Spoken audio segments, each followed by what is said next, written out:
California's never-ending war on Trump is a cover for its own failures. Absolutely. It's a deflection. It's a deflection. They try to get the people riled up and upset with Trump because they don't want people to look at how bad they're destroying California. I'm talking about Gavin Newsom and his and how he took a vibing, beautiful state and ran it into the ground.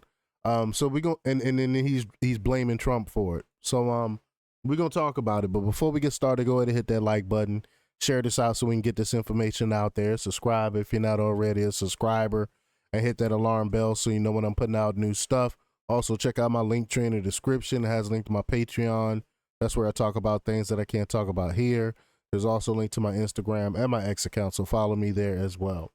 All right, so let's get into this news. Now, this comes from Red State, and they report that for years, California's Democratic leaders have operated as if their primary responsibility isn't governing the state, but waging a perpetual legal war against Donald Trump. Now, as Trump returns to the White House, Sacramento is gearing up for yet another battle, allocating $50 million to fight his immigration policies and protect its progressive Virginia. $50 million. That's $50 million. It could be going towards helping the people in Sacramento. Instead, they want to fight Donald Trump to help illegal criminals. It makes no sense to me. Illegal immigrants. It makes no sense to me. But this isn't a new strategy. California sued the Trump administration over 120 times during his first term. Wow. Spending at least $42 million in taxpayer funds in the process. It's crazy, right? But this time it's different. This time California has crises of its own, making that are spiraling out of control. While lawmakers posture against Trump, the state is drowning in economic mismanagement, crumbling infrastructure, and a public safety crisis. California is on fire, literally and figuratively, and its leaders are too obsessed with Donald Trump to notice. All right, a manufactured crisis to distract from real ones, and we know that they do this. Rahm Emanuel say never let a crisis go to waste. He should also add let's manufacture, let's create some crisis to deflect. But at the heart of this latest funding package is the idea that California must defend itself against Trump before he's even taken any major immigration actions.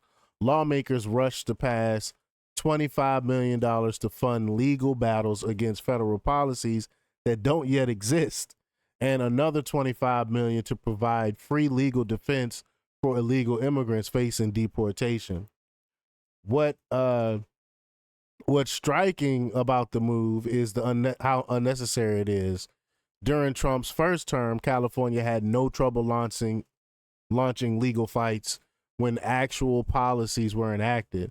So why preemptively set aside tens of millions of dollars now? Great question. The answer is simple. California ruling class needs Trump as a scapegoat to distract from their own failures.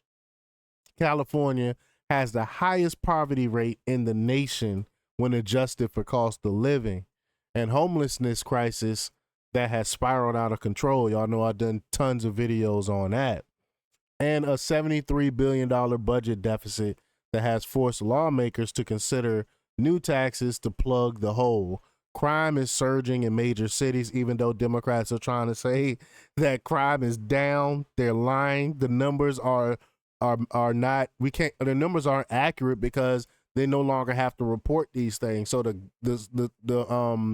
numbers that the FBI statistics that we do receive, we know it's not, again, it's not accurate because people don't have to report. But businesses and residents are fleeing in record numbers. That's how you know it is. It's not nothing anecdotal. This is actually happening. And yet, instead of tackling these crises, state leaders have chosen to waste millions on political showmanship, funding lawsuits that don't exist yet while actual Californians suffer. Newsom's political posturing at California's expense. Governor Gavin Newsom, who has never passed up an opportunity to make his state a progressive fortress against Trump, was the one who called the special session to push these measures through. But his sudden rush to secure legal funding against Trump raises questions. Why wasn't the same urgency applied to fixing California's energy grid, right? The state still suffers from rolling blackouts due to mismanagement. Where was this kind of immediate funding for wildfire prevention? Newsom only expanded the special session to include wildfire relief after Republicans called out his misplaced priorities. Why isn't there a special session on the state's homelessness crisis? California has spent over $20 billion on homelessness in recent years, yet the crisis continues to worsen. It's not getting any better. They're throwing all this money at it, and it continues to get worse because they don't care really. It's a money laundering scheme. It's a way to make money. That's all it is. It's really the homeless that they do help is minute. That's why it's continuing to get worse. This is about priorities, and Newsom's priority is his political brand, not the well-being of Californians. But he don't understand if he bring up California, that will make him actually look good. I don't understand. You will want if your state prosper, if your state does well, that makes you look good, and it makes you look good nationally. So why don't you want to do the best for your state? I don't get it.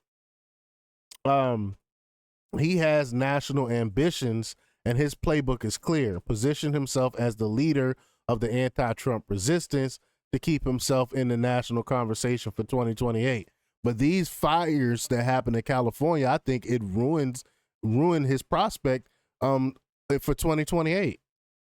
But in doing so, he's treating his own state as a political prop, burning through taxpayer money to fight imaginary battles while real problems are ignored. The cycle of lawsuits and grandstanding.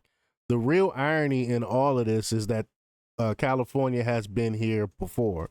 The last time Trump was in office, Sacramento became a lawsuit factory, challenging everything from immigration enforcement to environmental regulations. And what was the result? Many of California's lawsuits failed outright or resulted in drawn-out legal battles that ultimately had little impact on federal policy. The costs continued to pile up. Money that could have been gone towards fixing roads, improving schools, or fighting crime. That's something I was alluding to. Like that's money they could have, the state could have had and used. But Trump still pursued his agenda, and California legal maneuvers only served to deepen the state's partisan divide. The state is now doubling down on that same losing strategy. You see it throughout the entire Democrat Party. They're doubling down on the same things that helped them lose in the first place. It's like they never learned their lessons. But again, the state is now doubling down on the same losing strategy, even as California's own economy stability crumbled. California can't keep using Trump as an excuse. California's leaders need to understand that Donald Trump is not the reason their state is in a crisis. Their failed policies are. But that would take some reflection, and we know that Democrats don't do that. This new legal fund is a wasteful distraction, a convenient way to blame an external boogeyman instead of taking responsibility for years of mismanagement. Even if you set aside the political dynamics, the simple truth is that a state that can't afford to fix its problems shouldn't be wasting millions of dollars on preemptive lawsuits against the federal government. At some point, California's leaders need to wake up and focus on governing their own state rather than using taxpayer money to wage political wars on Washington, D.C. Unfortunately, as long as Newsom and California Democrats see political value in fighting Trump, the state's real crisis will continue to go unresolved, and Californians will keep paying the price. But y'all know what I always say. They voted for that. So it is what it is. If he's gonna continue to run California into the ground unless they can get him recalled. But he has so much power out there. I don't know if that's gonna happen. I got excited during the last recall and got let down. So I'm not gonna hold my breath for this one. But y'all let me know what y'all think about this. Leave your comments down below. Like, share, and subscribe, and check out jjthepsychotherapist.com for the latest in news. Until next time, peace.